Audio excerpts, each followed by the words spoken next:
Hey, what's up you guys? My name is Eric and welcome back to this channel. So I really don't like doing intros, but here are the 24 things that I learned within the past year because I turned 24 and I figured I might as well do a 24 things that I learned video. Hey, there we go. Alright, so the first thing is your way of being dictates your results. What I mean by this is that, who you are, who you present to the world will dictate the results that you are going to receive. Essentially saying that, if you are being like a Debbie Downer or like just this overall negative person, your results will tend to attract that type of energy, as opposed to if you're trying to be positive, confident, and believe that you're worth the result. All right, number 2 is admitting your shortcomings. So this is really big for me because before I didn't really admit my shortcomings because I thought I am the best. But now that I've learned that, I've actually realized that it's okay to admit it and ask for support and ask for help, because essentially admitting that you're not perfect, more people would like you and gravitate towards you even more. So just admit that you're not, this all-knowing being, and life will just be better that way. The next one is from a book called The 7 Habits of Highly Effective People. It's right here, actually. Bam. So Stephen Covey says that seek first to understand, then to be understood. What this taught me is that, instead of listening to respond, is to listen to understand. Essentially listen so that you fully understand what the other person is saying and you're able to tell them what you're hearing them say. And after you do that, you synthesize that information with your knowledge and then share your knowledge with them and be like, hey, maybe this will help you, without the intention of being like, your thinking is wrong, my thinking is right. You want to be able to give that person the chance to be heard, and by understanding them and listening with that intention, you're able to have better conversations. Trust me, if you're just listening and then you're already thinking of what to say to that person instead of 100% listening to that person, they can tell and they'll be like, man, I don't want to talk to this person anymore because they don't even listen to me. The next one is begin with the end in mind. So this is really powerful because in order to understand where you want to go, you can't just start something and not know where you're gonna go, right? So in beginning with the end in mind, you're understanding where you want to go and what action steps that you need to take so that you can achieve that result. The next one is from the 4 agreements, and that is to never take anything personally. Anything good, anything bad. This comes from the idea that you know yourself the best, and anything that other people say about you or say towards you is merely a reflection on what they're feeling about themselves. By taking things personally, you're giving other people the power to tell you who you are and what you do.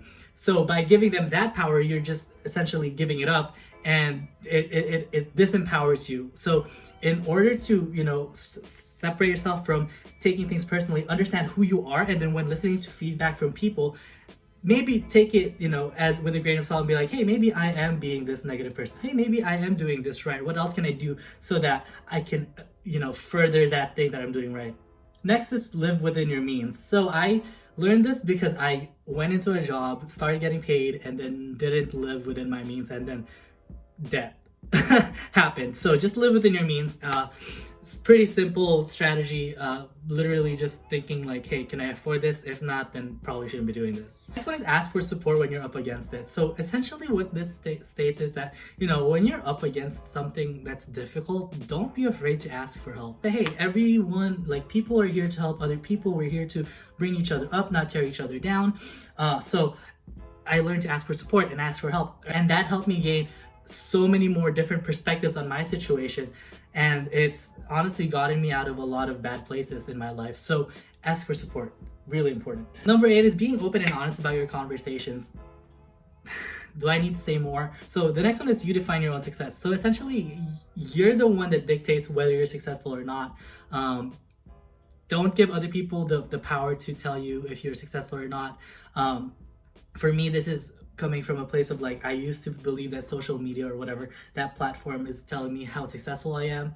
And then afterwards, I'm like, man, I don't care. I'm happy with what I'm doing. As long as I'm happy, then that's all that matters. Number 10 is abundance and growth mindset. Honestly, I've seen so many people just tear other people down because they think that their success is contingent upon the failure of other people, and that's not right. Like literally there's so much success to go around, there's so many things to like be happy about, that tearing other people down just doesn't bring that kind of it's just not right, man. Like literally, like that's all I can say about it. Like tearing other people down, stealing from other people, like their joy, their happiness, their successes, talking badly about them, like there's so much more, there's so many more things that you can be focusing on. Like you can focus on yourself, that focusing on other people's successes and then trying to tear them down so that you feel better about yourself, it just doesn't sit right with me. So that's what I learned within this year. I'm like, man, like I'm just about to bring other people up with me, and if someone tries to tear me down, I'm not gonna give them that power. I do my own thing. If they try to look at me and say, hey, Eric sucks, then fuck it. Like Eric sucks.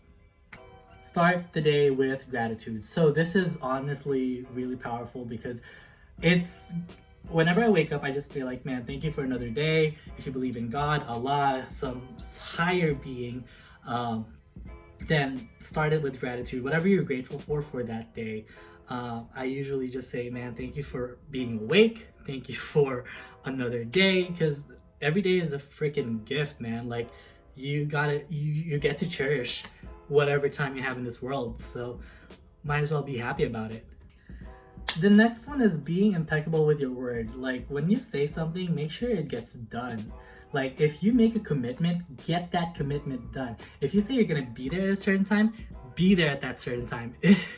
It irks me to death when people are late and like literally it's like, bro, like it just doesn't sit right with me, because it's like, yo, my time, your time is valuable. If you tell me you're gonna be there at like 7:30, be there at 7:30 or 7:20, not 8:30. So it's just like a matter of like committing to your word and committing with what you say you're gonna do. Plenty of times I've seen people like not stick to just the simplest thing is like being on time. Like that's the simplest thing of like keeping your word. You say you're gonna be there at a certain time, and I've seen a lot of people not follow through with that, and it doesn't sit right with me, but what can you do? This one is again incredibly powerful, is failure as an opportunity. Many times I've seen people like literally break down when they fail at something, not knowing that this thing that they failed at is something that's just gonna help them grow. It's something that it's feedback for them. It's telling them, hey, what you're doing doesn't work right now. Maybe it's time to change up your strategies. So I love failing. I love like knowing that I tried something new and it didn't work out, and now I get to figure out how to make it work. Like I don't love failing in the sense that it feels good. It just makes me think more and work harder for my goals. Dominate humbly. Barbell Brigade for sure. Like dominate humbly, dude. Like be humble. Like have humility in your life, but also remember that you are like you're just a titan in this world, and you're meant to do great things. So you're meant to dominate your life, but still remember your roots, remember where you come from. The next one is always be kind to people. Honestly, if you're not kind to people and you're just like bringing people down, it just seems, this is one of those things that I can't put into words, that it just doesn't sit right with me. If you're someone that's like always nasty to people, it's like I don't want that energy around me. So that's something that I practice. Is like I always do my best to be kind to other people, because I don't know what they're going through, even if I don't agree with what they believe, even if I don't agree with what they're saying. Next one is from the book again, 7 Habits of Highly Effective People, and it's think win-win. Again, this is the abundance mindset that I was talking about earlier, but this is just a more concrete version of it. Thinking win-win basically means that both parties, if you're going into a contract, if you're going into an agreement with each other, both of y'all are going to benefit from it and grow from it. If someone is benefiting from it and someone's not, that's not a win-win situation, and you probably shouldn't be doing it, because that may lead to resentment at the other party's expense. So think win-win, make sure everyone gets their fair share, make sure y'all are happy with the situation, and everyone will be happy. Now, spotlight effect. This one really hit hard on me when I learned about it, because for me, I always thought, man, people are always judging me with my failures. And honestly, people don't care about your failures. Like, they're not like whatever story you made up in your head about judgment and failure, and people watching that failure and making fun of you for it. That's just a story in your head. It's not a fact. No one is literally like, people got their own lives to live. Like, that's the biggest takeaway from me. It's like, people got lives to live. It doesn't, like, they're not busy nitpicking your life.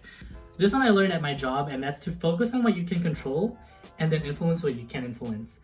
What I mean by this is that, put most of your energy on the things that you can control, which is essentially kind of like your actions, how you react to things, and how you're planning things. And then whatever you can influence is like the people around you, like the circle of influence. So the people around you, the situation, just try to influence it. Just influence it as best as you can, but don't feel bad if the outcome isn't what you expected it to be, because it's not something that you can control.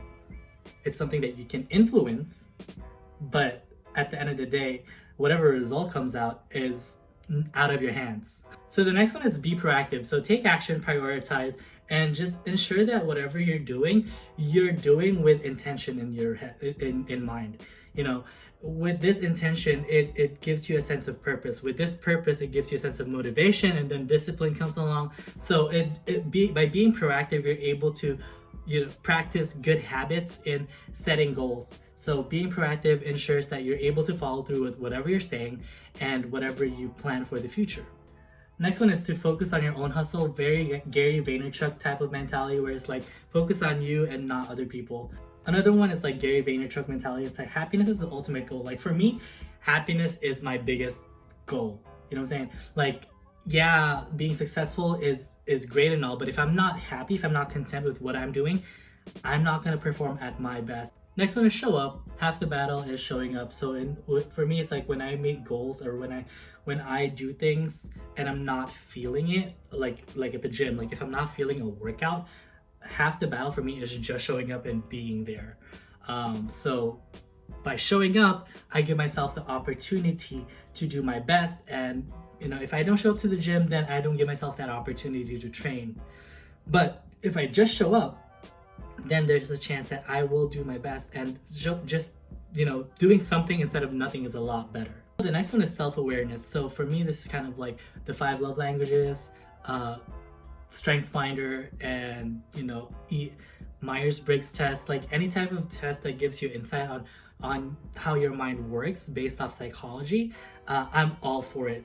Simply because like it gives me a baseline of like, maybe I can listen to this and notice any patterns that I have based off what this test or what this study is telling me. Even for some people, astrology is a big thing. For me, it's also a big thing. So it's not something that dictates my life. It just gives me guidance on what I can work towards. And the last one, and the thing that I always live by, and my mom's told me this for so long, is always do your best. It just explains itself. Just do your best, because if you're not doing your best, then what are you doing it even for? You know what I'm saying? If you're not doing your best, then it may not be worth doing what you're doing. So if you're not living your best life, are you really living? And with that being said, those are the 24 things that I learned within the past year, or 24 years of living. Hopefully it helped y'all out. It was definitely difficult to put some of these into words, because they're just concepts in my head that's kind of just like ongoing. And they're also concepts that I've worked on for so long, for like this past couple of years, that's like, it's kind of automatic for me now. So yeah, if you have any questions, hit me up in the comments or the DMs. I'd be more than happy to talk to y'all about like the lessons that I've learned, because I love sharing like life experiences and helping other people live their best life. So with that being said, talk to y'all later.